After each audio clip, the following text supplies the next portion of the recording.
So basically, as you can see here, there are two main blocks.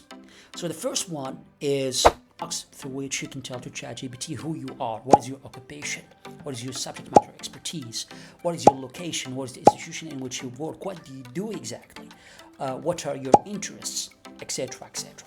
And the second block is more of specification of how you would like the response to be drafted. That's an element which has to do more with the language, the formatting, the style, the types of expressions to be used by ChatGPT, the length, the size, etc., etc. As you can see here in this framework, we have the two main blocks of the custom instructions which constitute my persona as a user for ChatGPT.